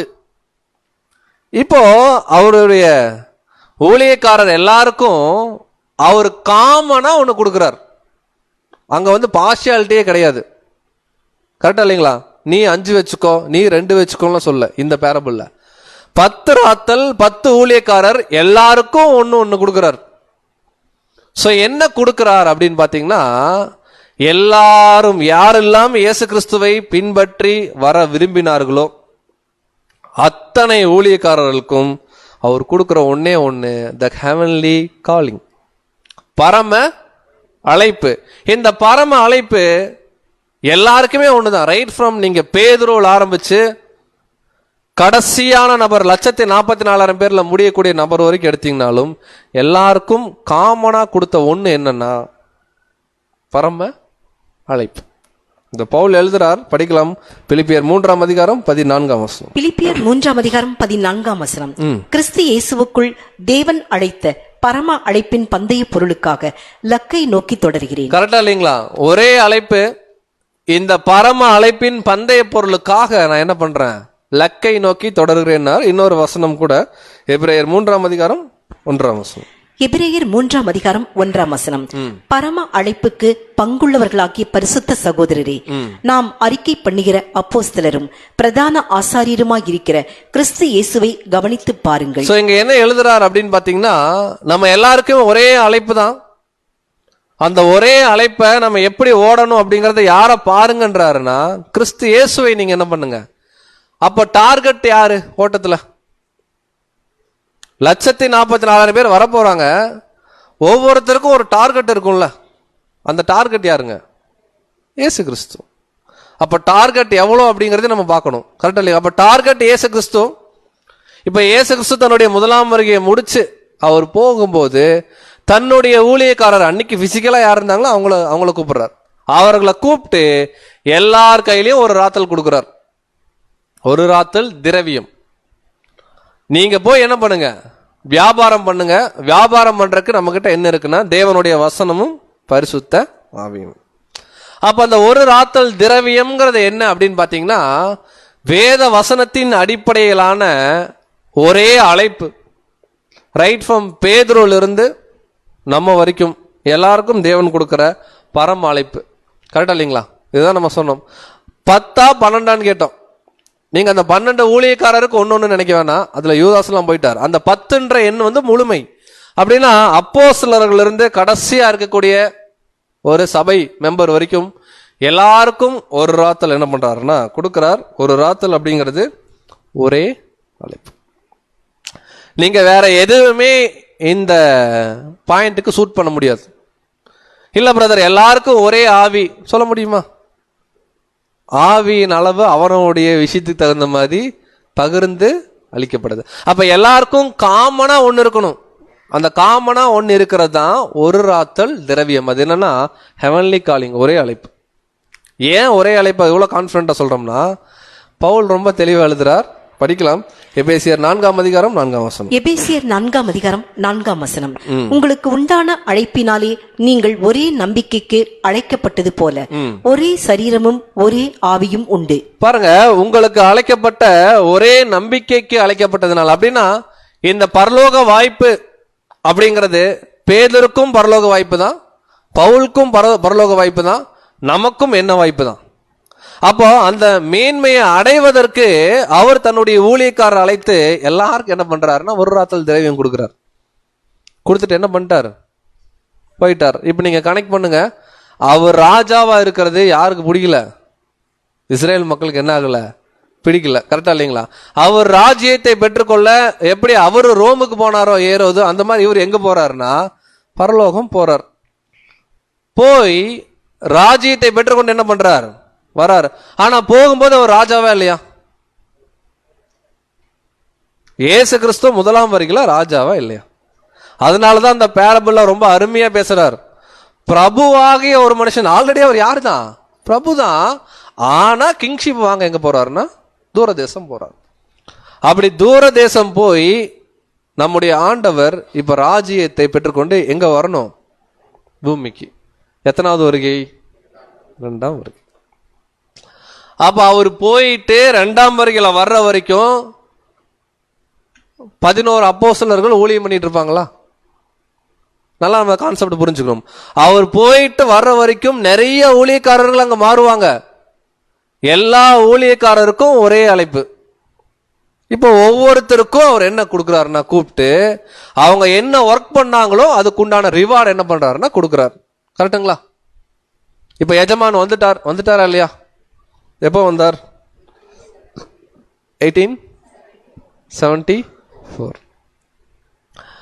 கணக்கு என்ன பண்ணணும்? இப்போ கேட்கணும். எடுத்தோடனே நம்மகிட்ட என்ன பண்ண மாட்டாரு? கணக்கு கேட்க மாட்டார். ஸோ வாசிக்கலாம். லூக்கா 19:15. லூக்கா 19:15. அவன் ராஜ்யத்தை பெற்றுக்கொண்டு திரும்பி வந்தபோது தன்னிடத்தில் திரவியம் வாங்கியிருந்த அந்த ஊழியக்காரரில் அவனவன் வியாபாரம் பண்ணி சம்பாதித்தது இவ்வளவென்று அறியும்படி அவர்களை தன்னிடத்தில் அழைத்து வரச் சொன்னான். நல்லா கவனிங்க, ரொம்ப முக்கியமான டாக்டரின்ல அதுல மறைஞ்சிருக்கு. இப்ப பிரபுவாகிய ஒரு மனுஷன் போயிட்டார். நம்ம அப்படியே நான் பொருளுக்கே வந்துடுறேன்.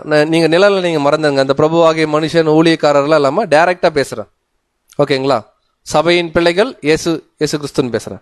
அப்ப இயேசு கிறிஸ்து போய் ராஜ்யத்தை பெற்றுக்கொண்டு வரும்போது இங்க சபையின் பிள்ளைகள் உயிரோடு இருப்பாங்களா?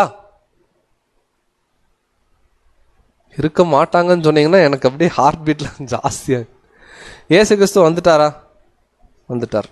சபையின் பிள்ளைகள் உயிரோடு இருக்காங்களா? இன்னும் இருக்காங்க. அதுக்கு என்ன எவிடன்ஸ்? நம்ம சப்ஜெக்ட் கேட்டிருக்கோம். அது ஒரு பெஸ்ட் எவிடன்ஸ். ஓகேங்களா? இப்போ இந்த கான்செப்டை பைபிள் சப்போர்ட் பண்ணும். கரெக்டா இல்லைங்களா? அப்போ பேரபிள் சொல்லுது, பிரபுவாகிய மனுஷன் போயிட்டு வரும்போது சில ஊழியர்கள் லிட்டரலாவே அங்க இருக்காங்க. அப்ப மனுஷகுமாரன் தம்முடைய ராஜ்யத்துல வரும்போது சில சபையின் பிள்ளைகள் பூமியில உயிரோடு ஊழியம் செஞ்சுட்டு இருப்பாங்க. கரெக்டா இல்லைங்களா? வசனம் வாசிங்க. மத்தேயு 16:28. மத்தேயு 16:28. இங்கே நிற்கிறவர்களில் சிலர் மனுஷகுமாரன் தம்முடைய ராஜ்யத்தில் வருவதை காணும் முன் மரணத்தை ருசி பார்ப்பதில்லை என்று மெய்யாகவே உங்களுக்கு சொல்லுகிறேன் என்றார். அங்க யார் நின்னாங்க? சீஷர்கள் நின்னாங்க. இயேசு கிறிஸ்து 2ஆம் வருகையில ராஜாவா வருவ வரைக்கும் சீஷர்கள் உயிரோடு இருந்தாங்களா? யோவான் எங்கேயோ இருக்கிறாரா? இப்போ அவர் வரும்போது குழியில தான் இருந்திருப்பார். அப்புறம் இங்க என்ன விஷயத்த பேசுறாருன்னா, சபையின் பிள்ளைகள் விட்னஸ் பண்ணுவாங்க. அவர் ராஜ்யத்தை பெற்றுக்கொண்டு வரும்போது விட்னஸ் பண்ணுவாங்க. அப்ப 1874 நம்முடைய ரட்சகர் இந்த பூமிக்கு என்னவாதான் வராரு? ராஜாவாக ராஜ்யத்தை பெற்றுக்கொண்டுதான் என்ன பண்றாருன்னா வரார். கரெக்டா இல்லைங்களா? ஆண்டவர் தம்முடைய கோபத்தின் நாட்களிலே ராஜாக்களை வெட்டுவார். செகண்ட் கமிங் பாடத்துல பாக்குறோம். ஏன் வெட்டுறார்? அவர் தான் கிங்கு. இனிமேல் கிங் யாரும் என்ன முடியாதுங்க, எழும்ப முடியாதுன்னு பாக்குறோம். இதே விஷயம்தான் இது பாத்தீங்கன்னா இன்னும் ஃபியூச்சரை குறித்து சொல்லப்பட்டிருக்கு. படிக்கலாம். 2 கொரிந்தியர் 5:10. 2 கொரிந்தியர் 5:10. ஏனென்றால் சரீரத்தில் அவனவன் செய்த நன்மைக்காவது தீமைக்காவது தக்க பலனை அடையும்படிக்கு நாம் எல்லாரும் கிறிஸ்துவின் நியாயாசனத்திற்கு முன்பாக வெளிப்பட வேண்டும். கரெக்ட் தானுங்க? இது யாருக்கு சொல்லப்பட்டிருக்கு அப்படின்னு பாத்தீங்கன்னா சபையின் பிள்ளைகளுக்கு. அப்ப சரீரத்தில் நம்ம செய்த நன்மைக்காகவும் தீமைக்காகவும் நாம் எங்க வெளிப்பட வேண்டியதா இருக்குன்னா கிறிஸ்துவுடைய. இதை நம்ம எப்படி புரிஞ்சுக்க கூடாதுன்றதையும் நம்ம பார்த்துடலாம். எல்லாரும் உயிர் தெழுந்து போய் நின்று ஆண்டவர்கிட்ட நின்று ஆண்டவர் அப்படியே பார்ப்பார் ஒரு பேப்பர்ல, இப்படியாப்பா இது ஒன்றும் செல்லாதுப்பா, நீ என்ன பண்ண அங்க போப்பா, நீ நல்லா இருக்க. அப்படியெல்லாம் நடக்காது. இங்க நியாய தீர்ப்பு எப்படி நடந்துட்டு இருக்கு அப்படின்னு பாத்தீங்கன்னா, இங்க சபையின் பிள்ளைகளா அழைப்பை பெற்றுக்கொண்டு உண்மையா அவரோட உடன்படிக்கை செய்து நம்ம வாழும் போதே அந்த நியாய தீர்ப்பு நமக்கு என்ன ஆயிரும்னா ஓப்பன் ஆயிரும். அப்ப இங்க என்ன சொல்ல வராருன்னா, எஜமான் வருகை 2ஆம் வருகையில கணக்கு கேட்பார். இப்ப 2ஆம் வருகையில வந்துட்டாரா? அப்பனா கணக்கு என்ன ஆயிட்டு இருக்கணும்? கேட்க ஆரம்பிச்சிருக்கணும்.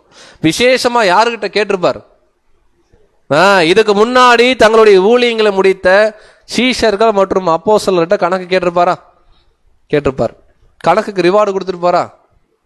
என்ன ரிவார்டுனா அதுதான் முதலாம் வீட்டில் சொன்னாருங்களா ஒரு முறை அப்போஸ்தலர்கிட்ட, மனுஷகுமாரன் தம்முடைய மகிமையில வரும்போது இப்ப என்னை பின்பற்றுற நீங்கள் இஸ்ரேலை ஆள்றதுக்கு 12 சிங்காசனத்துல வீட்டிருப்பீர்கள் சொன்னார்.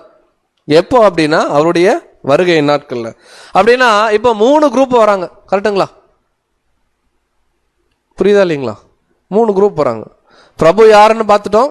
அந்த 3 குரூப்புமே யாருன்னா ஒரே அழைப்புக்காக அழைக்கப்பட்ட சகோதர சகோதரிகள். அதுக்குள்ள அப்போஸ்தலர்கள் இருக்கிறாங்க, நம்மளும் என்ன பண்றோம், இருக்கிறோம். அப்ப முதல்ல ஒரு குரூப் போறாங்க. இந்த குரூப் யாரா இருக்கும் நம்ம என்ன பண்ணணும், இப்போ நம்ம கணிக்கணும். சோ வாசிக்கலாம். இது தெரிஞ்ச வசனம் தான் இருந்தாலும் மறுபடியும் ஞாபகப்படுத்திக்கலாம். லூக்கா 19ஆம் அதிகாரம் 16-17. லூக்கா 19ஆம் அதிகாரம் 16-17 வசனங்கள். அப்பொழுது முந்தினவன் வந்து, ஆண்டவனே, உம்முடைய ராத்தலினால் 10 ராத்தல் ஆதாயம் கிடைத்தது என்றான். எஜமான் அவனை நோக்கி, நல்லது உத்தம ஊழியக்காரனே, நீ கொஞ்சத்தில் உண்மையுள்ளவனாய் இருந்தபடியால் 10 பட்டணங்களுக்கு அதிகாரியாய் இரு என்றான். பாருங்க, நிறைய சம்பாரிச்ச மாதிரி இருக்கு. ஆனா அவர்களையே இயேசு கிறிஸ்து என்னதான் சொல்றாருன்னா, கொஞ்சத்துல என்ன பண்ணீங்க, உண்மையா இருந்தீங்கன்ற. நம்ம விதை விதைக்கிறவனுடைய பேரபிள் பார்த்திருப்போம். நல்ல நிலத்தில் விழுந்த விதையோ எவ்வளவு ரிசல்ட் கொடுக்கணும், 10 கொடுக்கணுமா, 5 கொடுக்கணுமா, ஒண்ணுமே கொடுக்க கூடாதானா? ரிசல்ட் என்னன்னா 100. டார்கெட் எவ்வளோங்க, 100. அதனாலதான் நம்ம முன்னமே ஒரு கேள்வி கேட்டோம் இல்லைங்களா, ஏன் இதை கொஞ்சம் சொல்றாரு, ஜாஸ்தி தானே அப்படின்னா. இந்த ஒரே அழைப்பை பெற்றுக்கொண்டு இந்த ஊழியர்கள் 100% பண்ணணும்னு எஜமான் எதிர்பார்த்திருக்காரு. ஆனா இவங்க எவ்வளவுதான் பண்ணியிருக்கிறாங்க, 10 தான். ஏன்னா இந்த பேரபிள்ல நம்ம கவனிக்கிறோம், ரிசல்ட்டோடைய பாயிண்ட் ஆஃப் வியூல பேசும்போது படிக்கலாம். மத்தேயு 13ஆம் அதிகாரம் 23ஆம் வசனம். மத்தேயு 13ஆம் அதிகாரம் 23ஆம் வசனம். நல்ல நிலத்தில் விதைக்கப்பட்டவனோ வசனத்தை கேட்கிறவனும் உணர்கிறவனுமாய் இருந்து 100ஆகவும் 60ஆகவும் 30ஆகவும் பலன் தருவான் என்றார். அப்போ டார்கெட் இங்க என்ன சொல்றாருன்னா 100. 3 குரூப் வராங்க. First group 10. கரெக்டா இல்லைங்களா? ஒருத்தர் தான் வராரு, நான் குரூப்னு சொல்றேன், நம்ம அண்டர்ஸ்டாண்டிங். ஏன்னா சபையின் பிள்ளைகள குரூப் தான். 2ஆவதா வரவர் 5, 3ஆவதா வரவர் 0. இப்ப நாம யாருன்னு என்ன பண்ணோம், அது ஏன் பிரதர் கேட்குறீங்கன்றீங்களா, கண்டுபிடிச்சிக்கலாம். அப்போ 100 தான் டார்கெட்னா இங்க என்ன டார்கெட் அப்படின்னு பாத்தீங்கன்னா, யாரெல்லாம் அந்த ஒரே அழைப்புக்கு அழைக்கப்பட்டிருக்காங்களோ எல்லாருடைய லைஃப் டைம் டார்கெட் என்னன்னா, கிறிஸ்து இயேசுடைய சாயலே அவருடைய சரீரத்தில் என்ன பண்ணணும், தரிக்கணும். ஆனா முந்தின குரூப்பே எவ்வளவுதான் தரிச்சிருக்கிறாங்க, அவுட் ஆஃப் 100 10. அதனாலதான் 10 பட்டணம் அப்படின்னு நம்ம பார்த்தோம். அப்படின்னா இவங்க யாரா இருக்கிறதுக்கு வாய்ப்பு?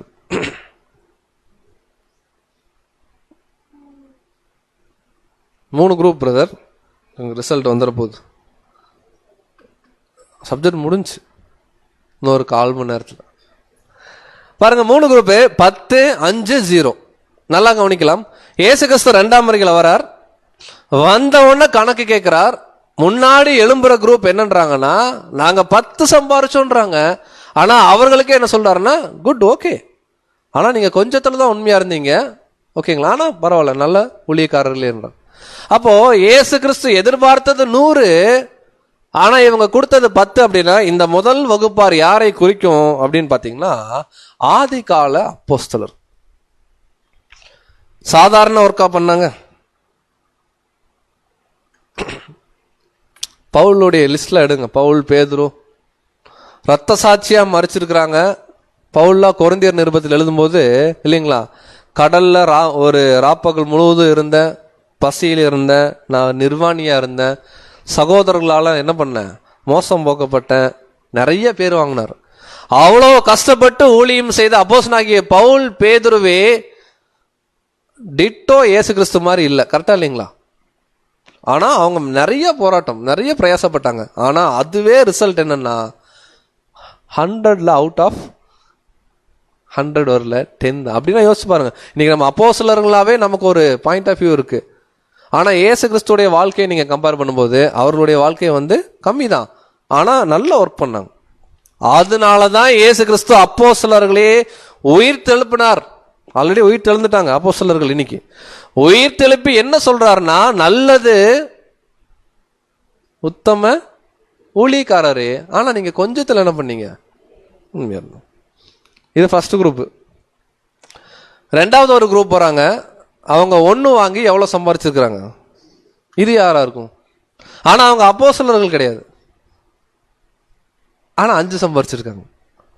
அப்ப அப்போஸ்தலர்களுக்கு அப்புறம் தேவன் கொடுத்த இந்த ஒரே அழைப்பை வச்சு ஓரளவுக்கு அவர் எதிர்பார்க்கறது என்னமோ 100 தான், ஆனா 5 வாங்கின ஒரு குரூப் யாரா இருக்கும்? ஓ, நம்ம 3ஆவதா வருவோம்னு எதிர்பார்த்துட்டு இருக்கீங்க, கரெக்டுங்களா? இல்ல, 3ஆவதா நம்ம வரவே கூடாது. இந்த குரூப் யார் அப்படின்னு பாத்தீங்கன்னா, விசேஷமா இந்த கடைசி நாட்கள் இருக்கக்கூடிய நாம் தான். ஒரு பாயிண்ட நம்ம ஒத்துக்கலாம், நிதர்சனமான உண்மை, நம்மளால இயேசு கிறிஸ்துவோடைய சாயலை 100% அடைய முடியுமா? முடியாது. அடுத்தது, நம்மளால அப்போஸ்தலனாகிய பவுல் பேதுருவுடைய ஊழியங்களை, அவருடைய வாழ்க்கையை 100% பண்ண முடியுமா? சொன்னா எவ்வளவு பெரிய மேட்டிமே தெரியுங்களா? பிரதர், நான் பவுல் மாதிரி தான் ஆல்ரெடி வாழ்ந்துட்டு இருக்கேன் அப்படின்னு நம்ம ஒருவேளை நினைச்சோன்னு வச்சுக்கோங்களேன், உச்சகட்ட மேட்டிமே. கண்டிப்பா அவர்களுடைய இருவர், அதாவது கிறிஸ்துவும் சரி அப்போஸ்தலரும் சரி, அந்த ஸ்டாண்டர்ட்ல இந்த கடைசி நாட்கள் நம்ம வாழ பிரயாசப்படலாம், ஆனா அந்த அளவுக்கு வாழ முடியாது. ஆனா நமக்கும் பரலோக வாய்ப்பு இருக்கு. பவுலுக்கு என்ன வாய்ப்பு இருக்கு அப்படின்னா, இந்த ஒரு ராத்தல் வாங்கி 5 சம்பாதிக்கிற வகுப்பாராக தான் யார் இருக்கணும்னு எதிர்பார்க்காருனா தேவன், விசேஷமா நம்ம ஒருபோதும் எந்த வகுப்பாரா இருந்துடக்கூடாது. அது யாரா இருக்கும்? உங்களுக்கான க்ளூ கொடுக்குறேன், நிறைய வசனம்லாம் போடல. பிரதர், அவங்க சோம்பேறி, ஆனா வாய் மட்டும் நல்லா என்ன பண்ணுவாங்க, பேசுவாங்க. வாய் பேசாம இருந்தாவது கம்மன் என்ன பண்ணிருப்பாரு, விட்டுருப்பாரு. பயங்கரமா வாய் பேசுறாங்க, அடுத்தது ரொம்ப லேசி. ஆனா அவங்களுக்கும் பரலோக அழைப்புன்னு சொல்லிதான் அந்த ராத்தலை கையிலேயே கொடுத்தார். அவங்க நீங்க 0 வாங்குவீங்க, உங்களுக்கு ஒன்னும் தரமாட்டேன்னா ஆண்டவர் என்ன பண்ணலாம் சொல்ல. பவுல் பேதுருக்கு என்ன அழைப்பை கொடுத்தாரோ அதே அழைப்பை பெற்றுக்கொண்ட ஒரு கூட்டம் தான் ஒர்க்கே பண்ணாம லேசியா ரொம்ப வாய் பேசி நிக்கிற ஒரு குரூப். இந்த குரூப் யார் அப்படின்னு பாத்தீங்கன்னா, த கிரேட் கம்பெனி. கரெக்டா இல்லைங்களா? கிரேட் கம்பெனி யாரு? இவர்களுக்கும் சபைக்கு என்ன சம்பந்தம்? இவர்களும் சபையின் அழைப்புக்காக அழைக்கப்பட்டவங்க தான். எக்ஸாம்பிள், ஒரு உதாரணம் சொல்லணும்னு வச்சுக்கோங்களேன். இங்க நம்ம இருக்கிறோம், நமக்குள்ள 2 வகுப்பாரும் இருப்பாங்க. திருச்சபையின் பிள்ளைகளும் இருப்பாங்க, திரள் கூட்டத்துடைய பிள்ளைகள் இருப்பாங்க. ஆனா யார் திருச்சபை யார் திரள் கூட்டம்னு யாருக்குமே தெரியாது. நம்ம ஓட்டத்தை கரெக்டா ஓடனோம்னா நமக்கு உண்டான ரிவார்டு கொடுப்பார். நம்ம திரள் கூட்டம் மாதிரி லேசியா, கரெக்டா இல்லைங்களா, ஒர்க்கே பண்ணாம இருந்தோம்னா இந்த குரூப். ஆனா நம்ம அழைக்கப்பட்டது இங்க நம்ம பார்க்கிறோம்.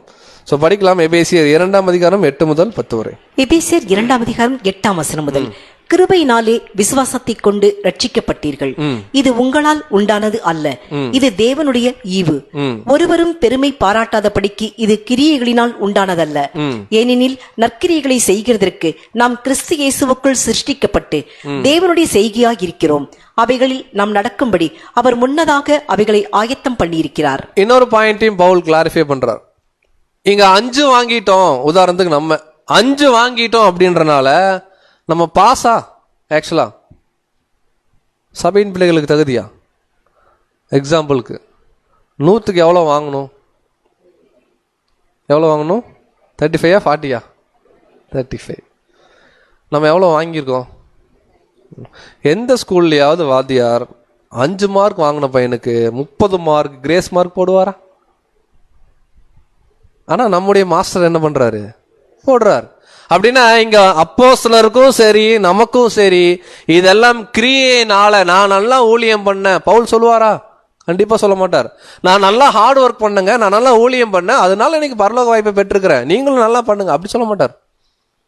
பவுல் சொல்றார், என்கிட்ட ஒரு குறையும் இல்ல, ஆகிலும் நான் நீதிமான் ஆகிறது இல்ல, நீதியுள்ள நியாயாதிபதி ஆகிய கர்த்தரே அந்நாள் என்ன பண்ணுவார், எனக்கு உண்டான விஷயத்தை பண்ணுவார்.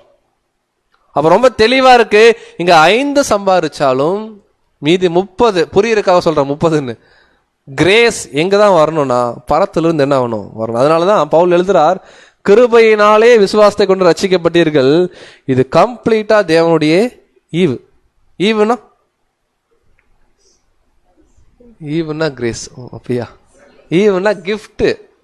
அந்த கிஃப்ட்ங்கிறத நம்ம தமிழ்ல சொல்லணும்னா தேவன் போட்ட ஒரு, அப்படி நம்ம எடுத்துக்கலாம். கரெக்டா இல்லைங்களா? இன்னொரு இடத்துல எழுதுறார், நம்முடைய கிரியை வச்சு அவர் நம்மளை ரட்சிக்கணும்னு நினைச்சாருன்னு வச்சுக்கோங்களேன், நமக்கே தெரியும் நம்ம எங்க போக மாட்டோம். வாசிக்கலாம் 2 தீமோத்தேயு 1:9. 2 தீமோத்தேயு 1:9. அவர் நம்முடைய கிரியைகளின்படி நம்மை ரட்சியாமல் தம்முடைய தீர்மானத்தின்படியும் ஆதி காலம் முதல் கிறிஸ்து இயேசுவுக்குள் நமக்கு அருளப்பட்ட கிருபையின்படியும் நம்மை ரட்சித்து பரிசுத்த அழைப்பினாலே அழைத்தார். என்ன சொல்றார்? அதாவது நம்ம பண்ண ஒர்க்குனால சில டைம் என்ன ஆயிரும் அப்படின்னு பாத்தீங்கன்னா, நிறைய நம்ம ஒர்க் பண்ணும்போது உடனே நமக்குள்ள நம்ம பண்ற ஒர்க்குனால தான் எல்லாம் நடக்குதுன்னு நினைப்போம். இல்ல, ரொம்ப தெளிவா எழுதுறார், நம்ம பண்ற ஒர்க்குனால நம்மள என்ன பண்றது இல்ல. அதுக்குன்னு ஒர்க் பண்ணாம இருந்துடலாமா? ஒர்க் பண்ணாம இருந்தா என்ன டேஞ்சர் இருந்தா, ஒருத்தர் என்ன ஆயிட்டு இருக்காரு, அடுத்து 3வது வகுப்பாரு. அப்படின்னா ஒர்க் பண்ணணும்.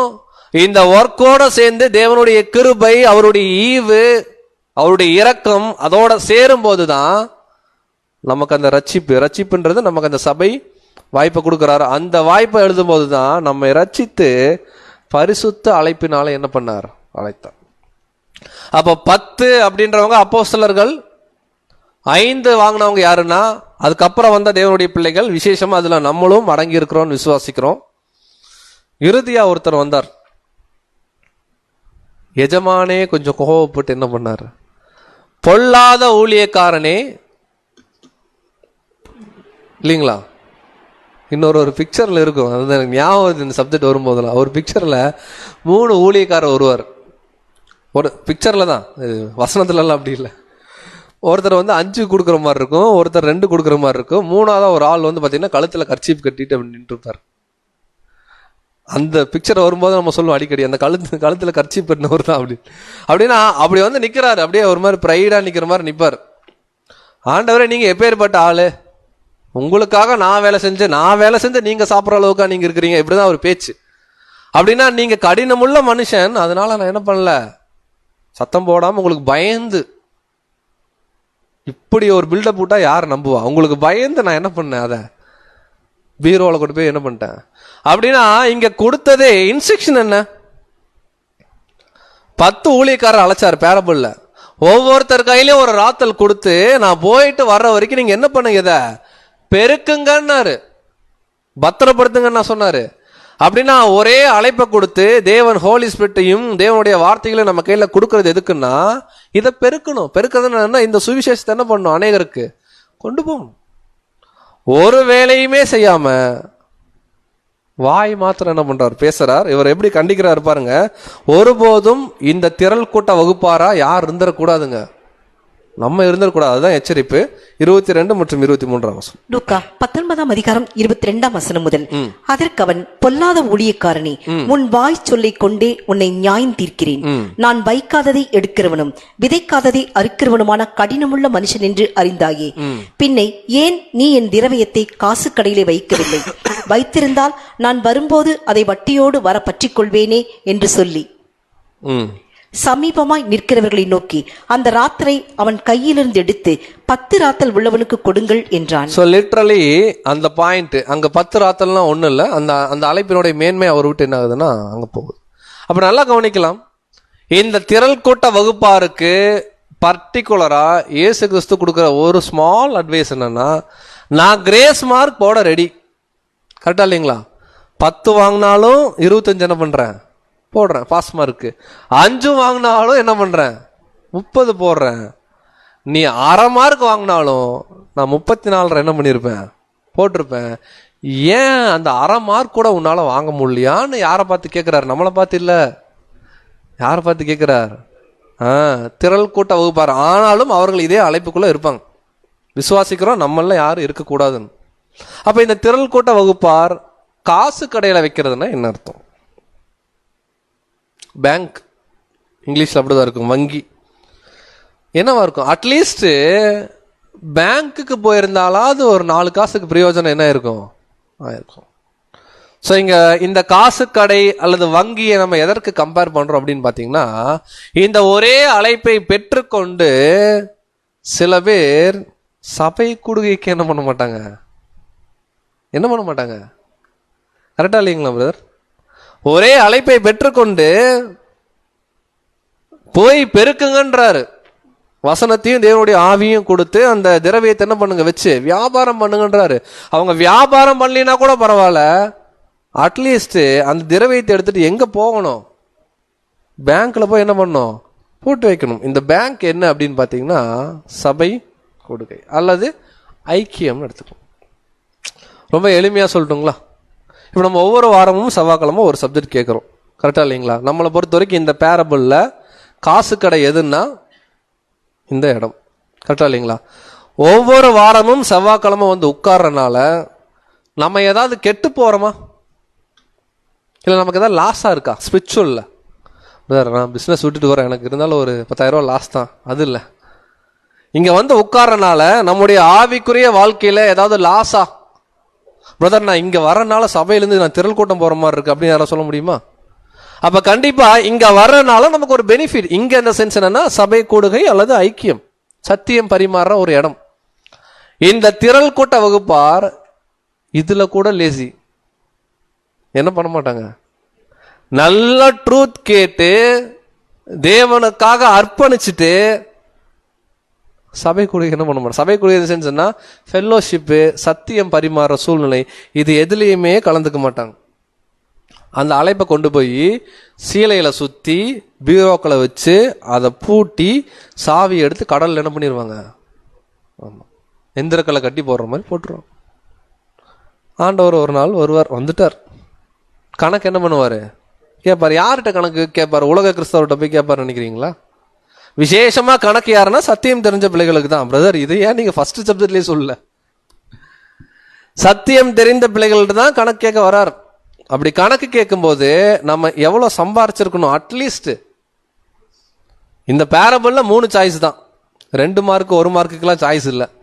ஒன்று 10 இல்லைன்னா 5, நோ 0. நம்ம 5வது சம்பாரிச்சா மீதி 30 அவர் என்ன பண்ணுவாரு? கிரேஸ் மார்க் போடுவார். நானும் கிறிஸ்தவன் சொல்லிட்டு அந்த வழியில நடக்காம இருந்தோம்னா அதோடைய டேஞ்சர் என்ன தெரியுங்களா? திரள் கூட்டம் தான். படிக்கலாம். 1 யோவான் 2ஆம் அதிகாரம் 6ஆம் வசனம். 1 யோவான் 2ஆம் அதிகாரம் 6ஆம் வசனம். அவருக்குள் நிலைத்திருக்கிறேன் என்று சொல்லுகிறவன் அவர் நடந்தபடியே தானும் நடக்க வேண்டும். கரெக்ட் தான் இல்லைங்களா? இன்னைக்கு நிறைய சப்ஜெக்ட்ஸ் எல்லாம் கேட்போம். இன்னைக்கு உலக கிறிஸ்தவர்களோட நம்மளை என்ன பண்ணுவோம்னா கம்பேர் பண்ணுவோம். கரெக்டுங்களா? கம்பேர் பண்ணும்போது நம்ம எப்படி தெரியும்? கொஞ்சம் அவங்களுக்கெல்லாம் தெரியாதுப்பா, நமக்கு நிறைய தெரிஞ்சிருக்குப்பா. இப்போ டெஸ்ட் யாருக்கு? அவருக்குள் நிலைத்திருக்கிறேன், எங்களுக்கு ட்ரூத் தெரியும், எங்களுக்கு பைபிள் புரியுதுன்னு யார் சொல்றோமோ சும்மா சொல்லிட்டு போயிடக்கூடாது. அவர் சொல்றாரு, உன் வாய் சொல்லை கொண்டே உன்னை என்ன பண்ணுவேன் அப்படின்னாங்க. டேஞ்சர் யாருக்குன்னா நமக்கு. அவர் என்ன சொல்றாருன்னா அவர் நடந்தபடியே அவர் 100 இயேசு கிறிஸ்து. நம்மளும் எதுக்கு ஏம் பண்ணோம்? 100க்கு ஏம் பண்ணலாம். ஆனா கண்டிப்பா 100 இல்லை 10 இல்லை, அது கீழே ஏதோ ஒரு மார்க் என்ன பண்ணுவோம்? வாங்குவோம். மீதி அவர் என்ன பண்ணுவாருன்னா கிரேஸ். சரி, இதுதான் இந்த பாடத்துடைய ஒரு சம்மரி. பாடம் எங்க ஆரம்பிச்சோம்? இன்னும் ஒரே ஒரு வசனம் இருக்கு, அதை கடைசியா நான் சொல்றேன். கணக்கு கேட்கும் எஜமான் பிரபுவாகிய ஒரு மனுஷன் கிங்டம் வாங்கறதுக்காக தூரதேசம் போயிட்டு வரார். அப்படி போயிட்டு வர கேப்ல ஊழியர்களை அழைச்சு ஆளுக்கு ஒரு ராத்தல் திரவியம் கையில கொடுத்து நீங்க என்ன பண்ணுங்க, சம்பாதிங்கன்னார். அவரும் ஊருக்கு போயிட்டு கிங்டம் வாங்கிட்டு வந்து கணக்கு கேட்கிறார். இது பேரபிள். இது லிட்ரலா அன்னைக்கு ரோமர்களுடைய நாட்கள்ல அங்க ஏரோது அப்படி ஒரு சூழ்நிலை அங்க நிகழ்ந்தது பார்க்கும். கரெக்டா இல்லைங்களா? இப்ப இது அப்படியே நமக்கான பாடமா பரலோக ஒரு அழைப்பு, பரலோக மேன்மை இருக்கு அப்படின்னு பார்க்கும்போது பிரபுவாகிய ஒரு மனுஷன் இயேசு கிறிஸ்து எப்படி கண்டுபிடிச்சோம்? அவர் ராஜாவா இருக்கிறது அந்த ஊர்க்காரங்களுக்கு என்ன ஆகல, பிடிக்கல. ஆப்வியஸ்லி நடந்துச்சு. அவர் கிங்டம் வாங்க தூர தேசம் போனார். எக்ஸாக்டா நடந்துச்சு. பரலோகம் அவருடைய முதலாம் அவர் உயிர் தெழுந்து போறார். நான் போய் இல்லைங்களா என் பிதாவின் வீட்டுல ஒரு ஸ்தலத்தை ஆயத்தம் பண்ணிட்டு வரேன்னார். நான் ஜெயம் கொண்டு இல்லைங்களா என் பிதாவுடைய சிங்காசனத்துல உட்கார்ந்தது போல கிங்ஷிப் அதை வாங்கிட்டு 2ஆம் வருகையில மனுஷகுமாரன் இல்லைங்களா ஒரு கருக்குள்ள அருவாளை ஏந்திட்டு தலையில பொற்கிரீடம் வச்சு ராஜாவாக 1874 இந்த பூமிக்கு வரும்போது இங்க அவருடைய ஊழியர்களை கூப்பிடுறார். முதல்ல யார் வராங்கன்னா அப்போஸ்தலர்கள் வராங்க. எவ்வளோப்பா ஆண்டவரே 10, வெல்டன், நல்ல ஒர்க்கு, ஆனா கொஞ்சத்துல ஆனா நல்ல ஒர்க், உங்களுக்கு ரிவார்டு. முதலாம் உயிர்த்தெழுதல் நீங்க என்ன பண்ணுங்க, பங்கடைங்க, இஸ்ரேலை நீங்கள் என்ன பண்ணுங்க ஜட்ஜ் அப்படின்னா ஜட்ஜ்மெண்ட் ஃபுல்லாக அவங்களுக்கு இருக்கு, எல்லாருக்குமே இருக்கு. அடுத்த ரெண்டாவதா ஒரு குரூப் போறாங்க, மீதம் இருக்கக்கூடிய சபையின் பிள்ளைகள். ஆண்டவரே 5, ஆண்டவர் அப்ரிஷியேட்லாம் பண்ணல. ஓகே 5 பண்ணதுக்கு என்ன பண்ணுங்க அப்படின்னா அப்ரிஷியேட் பண்ணுவாரு. அந்த பேரபிள் என்னெல்லாம் அந்த அளவுக்கு ஒன்றும் பெரிய ஒர்க்லாம் இல்லை. மூணாவது ஒருத்தர் வந்தார், அவரு தான் இந்த எச்சரிப்புக்கு பார்க்குறோம். ஆண்டவரே உங்களை பற்றி எனக்கு தெரியும், அதனால என்ன பண்ணேன், உங்களுக்கு பயந்து நான் என்ன பண்ணேன், சீலையில் வச்சிருந்தேன். ஏப்பா என்னை பற்றி தான் தெரியுமே, என்னை பற்றி என் மேலே தான் பயம் இருக்குன்றியே, நீ அதை போய் வியாபாரம் செய்யலினா கூட பரவாயில்ல, ஒரு பேங்க்கில் போட்டிருந்தனால ஒரு 2 காசு என்ன இருக்கும் சேர்ந்து வந்துரு. சபை கூடுகைக்காவது நீ போயிருக்கலாமேப்பா, இவ்வளோ சத்தியம் படிச்சுட்டு எங்கே போகாம விட்ட? சபை கூடுகை ஐக்கியத்துக்குள்ள நீ போகாதனால உன்னை என்ன பண்றேன், நீ என்ன சொன்னையோ, நான் கடினமுள்ள மனுஷன் சொன்னேன், ஆமா என்னுடைய நீதி எப்படிதான் இருக்கும், அதை வச்சு உனக்கு நான் என்ன பண்றேன்னா நியாய தீர்ப்பு கொடுக்குறேன். கரெக்டா இல்லைங்களா? திரள் கூட்டம். இப்போ கேள்வி, சரி இப்போ நம்ம ஒரு ஒர்க் பண்றோம், நம்ம எந்த குரூப்பாக தான் இருக்கிறோம், 5 ஒர்க் பண்ணியாச்சு, ஆண்டவர்கிட்ட போய் என்ன சொல்லணும்? ஆண்டவரே நீங்க கொடுத்த எல்லா வேலையும் என்ன பண்ணியாச்சு, செஞ்சாச்சு, இந்தாங்க லிஸ்ட் பார்த்துக்குங்க இல்லைங்களா? நாங்கள் மற்றவங்க மாதிரிலாம் சீலையிலலாம் போட்டு என்ன பண்ணல, சுற்றி வைக்கல. செவ்வாய்க்கிழமான என்ன பண்ணிடுறோம், டான்னு 7 மணிக்கு ஆஜராயிடுறோம். நல்ல நல்ல சர்டிஃபிகேட் ஒர்க்கு நீங்கள் பாருங்கள் ஆண்டவரே அப்படின்னு சொல்லி நம்ம எல்லாருமே தான் கொண்டு போய் அப்படி கொடுக்கலாமா? அப்போஸ்தலர்களே அவங்க என்ன சொன்னாங்க நமக்கு தெரியும். இப்போ நம்ம என்ன சொல்லணும் அப்படிங்கிறாருன்னா, இறுதியாக ஒரு வசனம், நம்ம எவ்வளோ ஹார்ட் ஒர்க் பண்ணாலும், எவ்வளோ சத்தியத்துக்காக பிரயாசப்பட்டாலும், எவ்வளோ தியாகம் பண்ணாலும், நம்ம கடைசியா நம்முடைய மைண்டு, நம்ம சொல்ல போறதெல்லாம் நம்முடைய மைண்டு கிறிஸ்து இயேசு கூட எப்படி இருக்கணும்னு சொல்றாருன்னா, பாருங்க, நம்முடைய பணம், நம்முடைய திறமை, நம்முடைய நேரம், இது எல்லாத்தையும் போட்டு ஒர்க் பண்ணும். அப்பதான் வியாபாரம் என்ன ஆகும், பெருகும். சரி இது அப்புறம் பார்த்துக்கலாம் இருங்க. ஒரு பிஸ்னஸ் பெருகணும்னா என்னெல்லாம் பண்ணுவார் ஒருத்தர்? டைம் ஸ்பெண்ட் பண்ணும், மணி ஸ்பெண்ட் பண்ணும். அவருக்கு நல்ல ஒரு டிராயிங் போடுற டேலண்ட் இருந்தால் டிராயிங் என்ன பண்ணுவார் உட்காந்து, நான் சொல்கிற டிராயிங்கிறது கம்ப்யூட்டர், என்னெல்லாம் முடியுமோ போட்டு எஃபோர்ட் போட்டு ஒர்க் பண்ணாதான் அந்த பிஸ்னஸ் என்ன ஆகும். அப்போ நாமும் அந்த ஒரே அழைப்பை பெற்றுக்கொண்டு கிறிஸ்து இயேசுவுக்காக அதை வியாபாரம்னா பெருக்க முயற்சி பண்ணும்போது நம்ம எல்லாத்தையும் கொடுக்கணும். நம்ம போயிட்டு இந்த ஆயக்காரனை போல, ஆண்டவரே நான் அவர் மாதிரிலாம் இல்லை, 3 வேளை ப்ரேயர் பண்ணுவேன் என்ன இல்லைங்களா, 3 வேளை பைபிள் வாசிப்பேன், இதெல்லாம் அங்கே என்ன ஆகாது. எவ்வளோ ஒர்க் பண்ணாலும் ஒன்று புரிஞ்சுக்கணும், நம்ம பண்ணுற ஒர்க்குனால நமக்கு பரலோகம் கிடைக்காது. It is purely grace, pass mark. இந்த மைண்ட் செட்டை வச்சுட்டு நம்ம இறுதியாக நம்முடைய வாழ்க்கையை இந்த சத்தியத்துக்குள்ள அப்படி நம்ம முடிக்கும்போது நம்ம மைண்டு என்ன சொல்லணும்னு சொல்றாரு பாருங்க. லூக்கா 17:10. லூக்கா 17:10. அப்படியே நீங்களும் உங்களுக்கு கட்டளையிடப்பட்ட யாவற்றையும் செய்த பின்பு, நாங்கள் அப்பிரயோஜனமான ஊழியக்காரர், செய்ய வேண்டிய கடமையை மாத்திரம் செய்தோம் என்று சொல்லுங்கள் என்றார். எக்ஸாக்டா நம்ம எல்லாருடைய மைண்டும் இங்க கனெக்ட் ஆகணும். கரெக்டா? நம்ம எவ்வளோ சத்தியத்துக்காக பிரயாசப்பட்டு ஒர்க் பண்ணாலும் நம்ம கோர்ஸ் முடிக்கும் போது, நம்ம சத்தியத்துக்குள்ள நம்முடைய வாழ்க்கையை முடிக்கும் போது ஆண்டவர்கிட்ட நம்ம கொடுக்குற ரிப்போர்ட் என்னன்னா, ஆண்டவரே நாங்கள் யூஸ்லெஸ். நாங்கள் பிரதர் இப்படியெல்லாம் இது வரைக்கும் யாருமே சொன்னதே இல்லையா பிரதர், நமக்கு நம்மளே சொல்லிக்க வேண்டியதான். ஆண்டவரே நாங்கள் யூஸ்லெஸ், கண்டிப்பாக உங்களுக்கு ரொம்ப பிரயோஜனமாலாம் ஒரு வேலையும் செய்யல, ஏதோ எங்களுக்கு கொடுத்த வேலையை, எங்களுடைய கடமையை மாத்திரம் நாங்கள் என்ன பண்ணியிருக்கிறோம், செஞ்சிருக்கிறோன்னு சொல்லி நாங்கள் அப்பிரயோஜனமான ஊழியக்காரர் என்ன பண்ணணும் சொல்லணும். ஆனால் ஆண்டவர் என்ன தெரியுங்களா சொல்லுவார், நம்மளை பிரயோஜனமான ஊழியக்காரன் கட்டாயம் சொல்லுவார். அப்போ நாம் எந்த வகுப்பில் வரோன்னா 10, 5, 0. நீங்களே டிக்ளேர் பண்ணுங்க, எது இருக்கக்கூடாது, 0. அட்லீஸ்ட் நம்ம என்னவா இருக்கணும்னா 5ஆவது நம்ம சம்பாதிக்கணும் அப்படிங்கிறதா இந்த பாடத்துடைய நோக்கம்.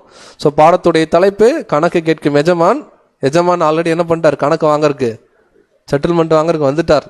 இப்போ எதுக்காக வெயிட் பண்ணுறாருன்னா, நம்ம ஒரு நாள் முடிப்போம் இல்லைங்களா, அப்போ என்ன கேட்கணும், கணக்கு கேட்கணும். இப்போ ஆல்ரெடி கணக்கு கேட்குற ப்ராசஸ் நம்ம லைஃப்பில் என்ன ஆயிடுச்சு தெரியுங்களா, ஸ்டார்ட் ஆக ஆரம்பிச்சிருச்சு. ஸோ எஜமான் கணக்கு கேட்கும்போது கரெக்டான ஒரு ரிப்போர்ட் நம்ம கொடுக்குற மாதிரி தொடர்ந்து சத்தியங்கள் கேட்டு அதன் வழியில் நம்ம நடக்க தேவன் தாமே கிருபை செய்வாராக. இந்த பாடத்தையும் தேவன் தாமே ஆசீர்வதிப்பாராக. ஆமென்.